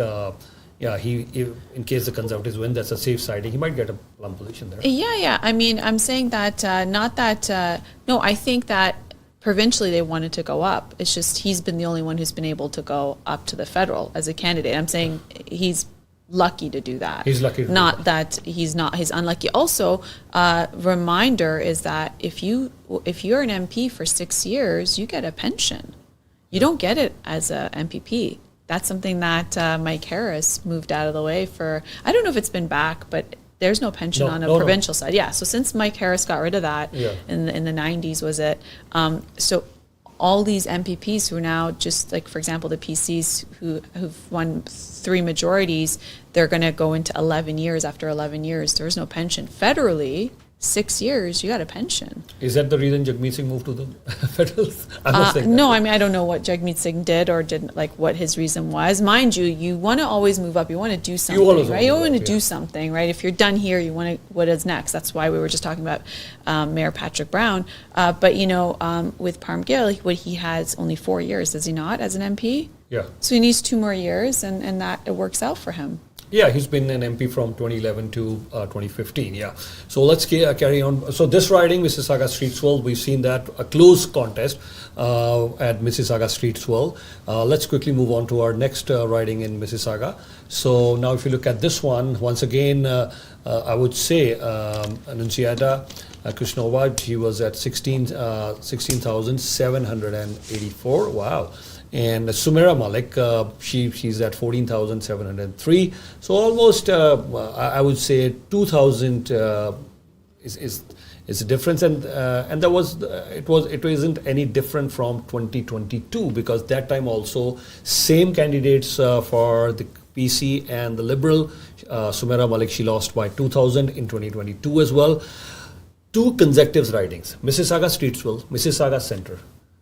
2 consecutive ridings that we have witnessed, almost the same margin if you look at these ones. So not much of a difference there. But before we make comments on these one, but I want to give it to Sumaira Malik. She's been very active in the community, and I think we need youngsters like Sumaira Malik coming into the politics. I've interviewed her a few times, and she speaks well. But again, both the times it was the PC wave. So that's why she tried hard, but she couldn't make it. Yeah. Yeah, that's why we said the whole Nina Tangri thing is she ran 7 times, and then the PC wave came and she's won 3 elections. So it's about consistency. Samara Malik did run under Stephen Del Duca in 2022, so she ran again. So it's about, you know, another 4 years and wherever. And that's the other thing, like to run every 4 years, that's a long period of time where a lot of things in your life can change. Yes. And then your circumstances can change. And are you able to run for election? And then if you win, the level of commitment you have to public service, because that becomes your, like, think about, you know, our public servants like the MPs and the MPPs or councillors.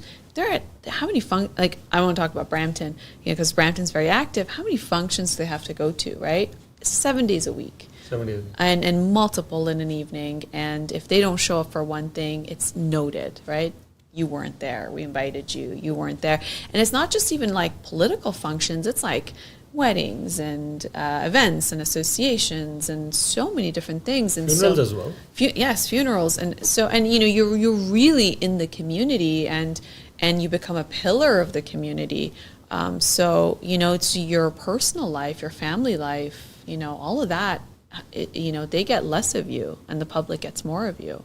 Yeah, and you know, it's almost 7 days, 100-hour plus work week. You know, and it's very challenging. I mean, when people are putting in 40 hours, you know, or 50 hours, or max, most of the people, I would say 50, 60. Yeah. Sorry. Yeah, if you're putting 50, 60 hours, you're still going to your office in your own space with your 10 people that you know, right? Like, I'm talking about like your colleagues, your this, that, at home. These people are in the public. They have to look presentable. They're not going to walk around in sweatpants to go to public events, right? You know, so not only do they have to look presentable, they have to be on. They have to shake hands. They have to smile. They have to take pictures. They have to say, they have to know what's happening if they're asked any questions about, you know, policies. It's a lot. It's a lot of, you know, being in community. So you could work 100 hours a week, 50 hours a week, 70 hours a week. But when it's your own work and you don't have to answer to anybody and you don't have to take pictures and you don't have to do these things, that's different. Think about how much energy you preserve when you're doing your own thing, even at the same number of hours of work. Is that the toughest job on the planet?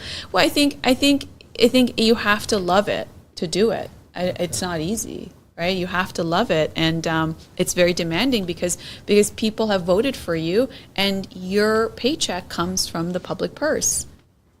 People's taxes are paying for your salary, so you are essentially have to be accountable and accessible to the public. I can't agree more with you. This is the exact discussion I was having on my radio show just last week. You know, I said, you know, as a group editor of Ymedia, I have this luxury. I mean, I could restrict my hours to maybe 40, 50, or 60. I mean, I bend it down. Mm-hmm. My wife Preeti, she asked me. I mean, she says, I mean, how many hours do you think you do every week? I said, maybe 80, 85. She says, okay, let's note down your schedule then. So when I started noting my hours, it was in excess of 100 hours. So she says, you said it 80 or 90. I want it to be, and it was 102 actually. So she said, okay, cut down on 30 hours. I want it to be 72. And from that day till date, we haven't been able to do that. I mean, of course, it's a little bit less, around 80. But I haven't, yeah. So let's say even your 102 hours, you're not driving to go to Queen's Park. Yeah. You're doing your show from your studio. Yeah. Right? And there's a big difference, right? You're not going traffic downtown, you know, and then, or if you, let's just say you live, you know, Northern Ontario, to travel all the way down to Queen's Park, right? So there's that Queen's Park aspect in your office there and sitting in the legislature. And then there is the regional, like your constituency office. So you got 2 offices, and then when you're in your constituency and in such an active community city like Brampton, and in this a network of personal relations, then you're also doing all of that. And the people who come to your constituency office the weeks you're there with their files, you know, this, like, it's a lot of, you know, whereas, so your 100 hours, imagine if it was that public and that much, you know, out of your personal space. Yeah, I'm in the public eye all the time. I mean, and I do press conferences. I mean, these leaders don't have to answer anything. They're banned from debates. They don't even show up for debates anymore. I'm in the public eye all the time. I do press conferences every day. I'm in the midst of discussions, debates all the time. I'm not drawing any parallels. I'm just putting up a discussion here.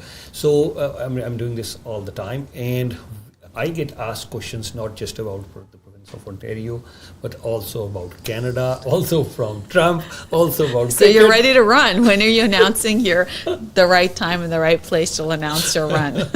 You're ready for the job. That's what I wanted to hear. Yeah, you're ready for the job.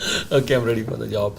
Okay, yeah. Well, we'll talk about that. And you said it right. I mean, it's all about timing. And I think I can at least announce this that no, I'm not.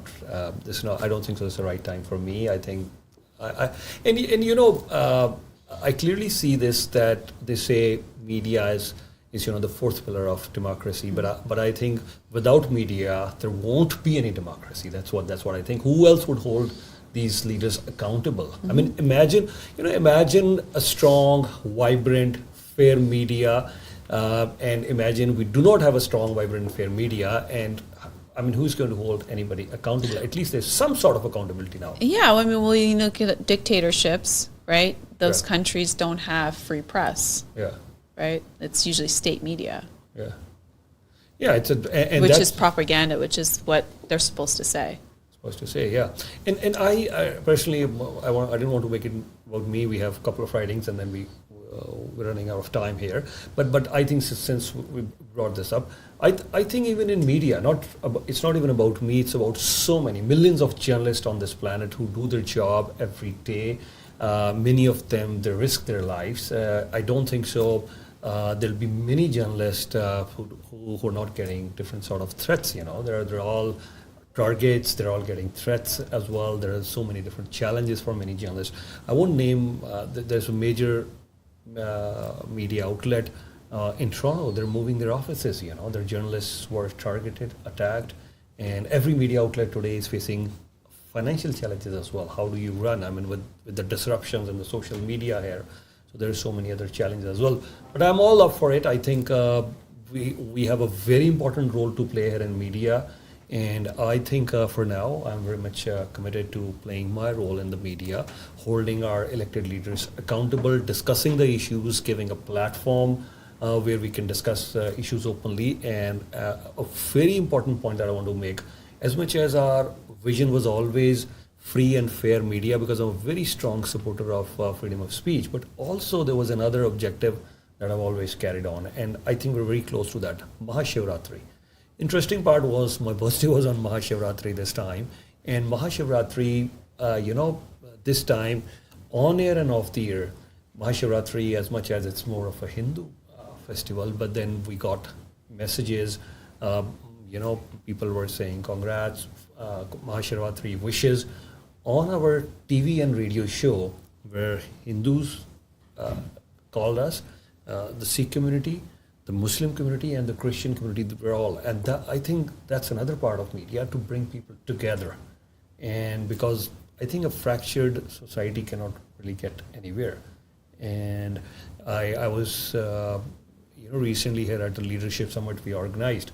In 1918, since we're talking about Mahashivratri, there's another festival called Ram Navami. Ram Navami is another Hindu festival.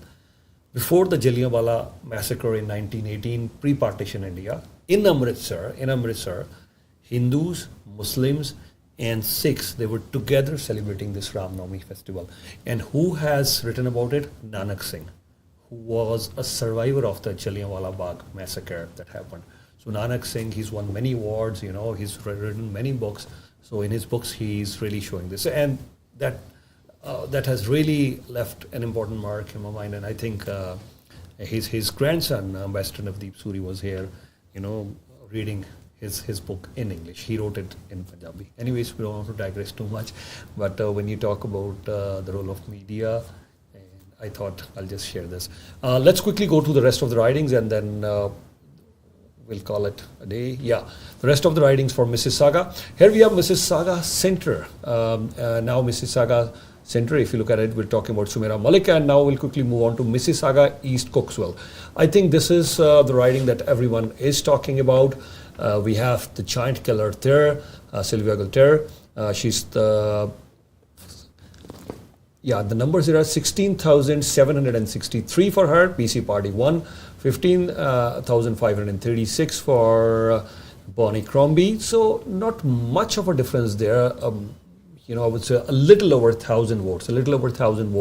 There was a difference. NDP didn't have much role to play in this riding. Mississauga East Coxwell. This is a riding from where Bonnie Crombie, the Liberal Party leader, lost. Yeah, we'll quickly go on to the next one now. Again, what we're witnessing, we'll go to the next riding now. What we're witnessing is almost a very close contest in most of the ridings. Here's another riding. You see a very close contest here as well. 20,000 here for Rudy Cuzzetto. I like to tell Rudy Cuzzetto is cousin for Sylvia Gulter. So a brother and a sister. Rudy Cuzzetto, a brother and a sister going into Queen's Park, both of them MPPs, one from Mississauga East Coxwell and Rudy Cuzzetto from Mississauga Lakeshore. So two persons, brother and a sister going there. So this is very interesting. You see a brother and sister winning. I don't recall any time seeing a brother and sister winning from two different ridings, but I'm looking at the difference. If you look at the difference, it's not too much once again. Almost 1,500 to 1,600 votes. Again, less than 2,000. The margin is less than 2,000. Most of the ridings that we've seen in Mississauga up until now, less than 2,000. That's the difference. So very closely contested Mississauga ridings. We'll go on to the next one now after Mississauga Lakeshore. Here we go to the next one now. That is Devonport. No, actually wanted to just go to Mississauga Malton now. That's the last one. We'll go to the Devonport later on if we could go there. But Mississauga Malton, I know that was closely contested as well. Mississauga Malton, Deepak Anand, he won from there. One of the things that we're witnessing here in Mississauga, closely contested. Most of the ridings, it wasn't much of it. It was not like 5,000, 10,000, no.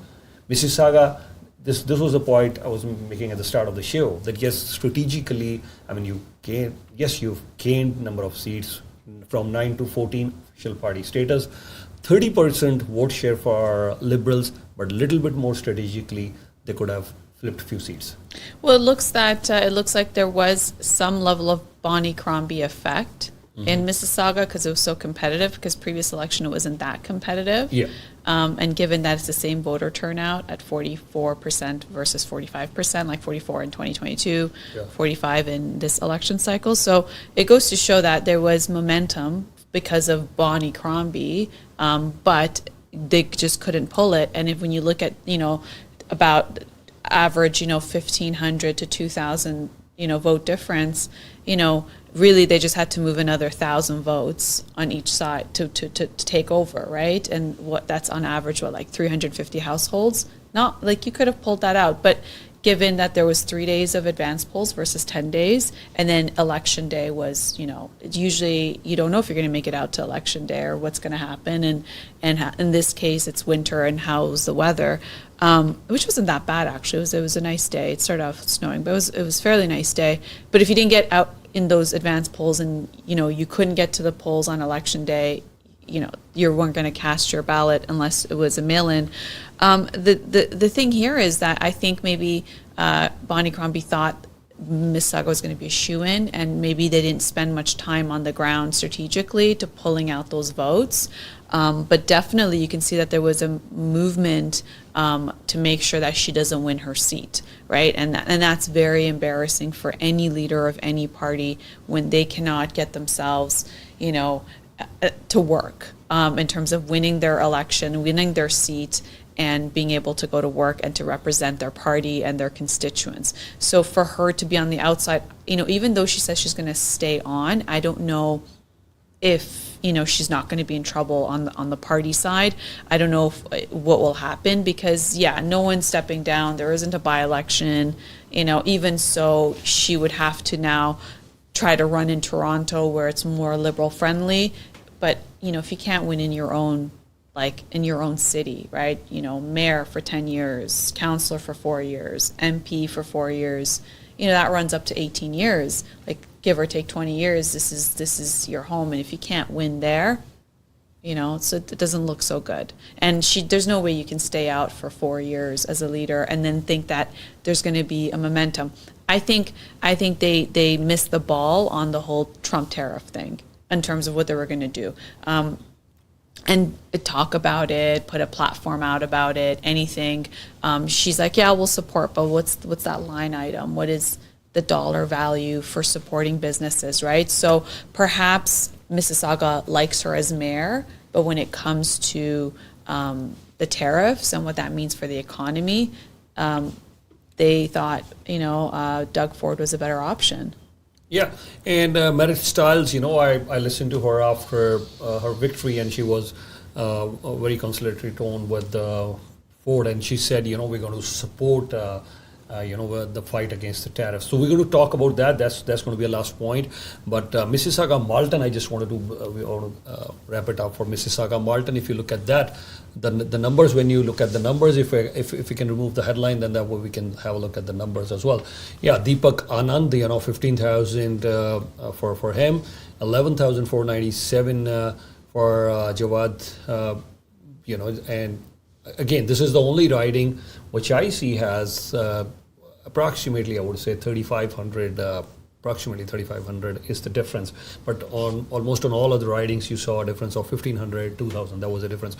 But still, 3,500 is not much. But still, I think Deepak Anand, he won this Mississauga Malton riding. I'll quickly go on to the Devonport riding now, where we have the NDP leader Merit Stiles. She won from Devonport. And at least she has a seat. She's the official leader of the official opposition as well. So by good margin, 22,000 plus for her. The Liberal candidate only managed to secure 7,800, so less than 8,000 there. NDP 6,900, so less than 7,000 for the NDP candidate. That's where she won. At this point, once again, the final question. At this point, I want to show you once again the final numbers for Ontario, Ymedia Political Sensex. Ymedia Political Sensex. We're going to present you here the numbers and all those deals. You want to add something? Yeah, so Eglinton Lawrence was a very interesting situation there where the NDP candidate decides to step back and say that they didn't want to split the vote on the left. Yes. And then so it was almost a tie, I think. I want to say 100 votes between the Conservatives, the PCs won and beat the Liberals, but almost a tie right there. So it goes to show, with the end, and when they asked Merit Stiles at press conferences, did you know your candidate was going to withdraw? She's like, no, we were shocked. She withdrew, saying she's going to put her support to the Liberal. They don't want to split the votes, and we saw it was neck to neck. Yeah, and there's another part of the discussion that's happening as we were discussing at the start of the show. 16,000 population, 16 million population, 11 million eligible voters, 45% approximately come out to vote. Out of the 45%, approximately 43% voted for PC party, Doug Ford. But interesting part is, out of the total eligible voters, it was in approximately 19% who voted for the PCs. So with NDP, you mean? PC. Oh, from the eligible voter. Yeah, absolutely. Yeah, not the voter turnout. Yeah. So out of the total eligible, Correct. That's 11 million. 19% voted for PC, and you form a majority government.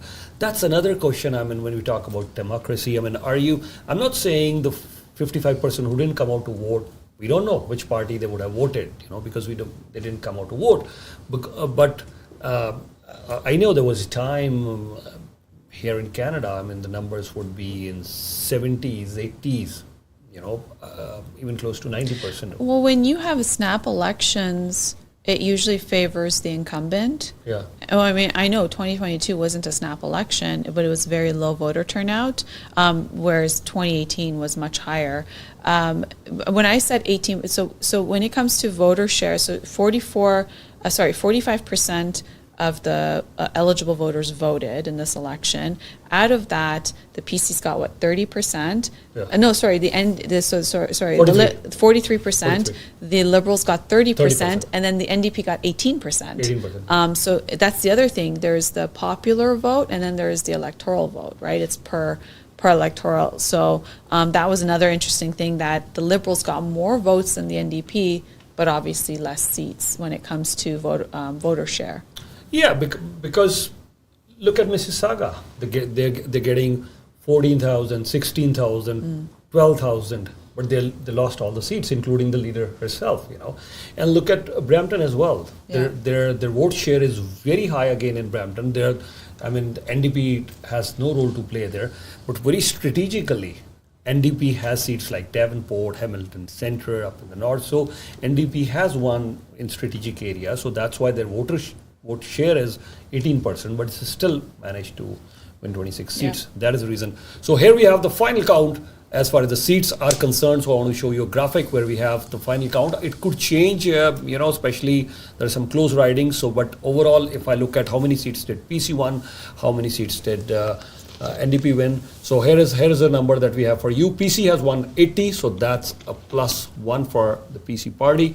NDP has won 27, but most importantly, 14 seats for the Liberals. They had 9 seats, and previously 2 times consecutively, 2018 and 2022, they were decimated to a single digit, no official party status. 12 is the number required for official party status.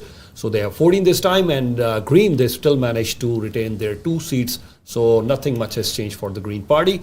And there was 1 independent last time. We have again an independent here. So that's the number for you. And before we wrap it up here, once again, I'd like to thank Ramona ji. You led from the front on the election night or at Ymedia Newsroom. So thank you so much for that. Of course, it was my pleasure. Thank you. And at this point, we're going to take a short break. We will carry on discussing very important points after this short break. Ymedia, Political Sensex. You're watching this live on Channel Y, Rogers 857, Bell 828, Telus 2418. And you're also watching this live on Y Plus, a 24/7 all English channel. The best way to stay in touch is with our app, Ymedia.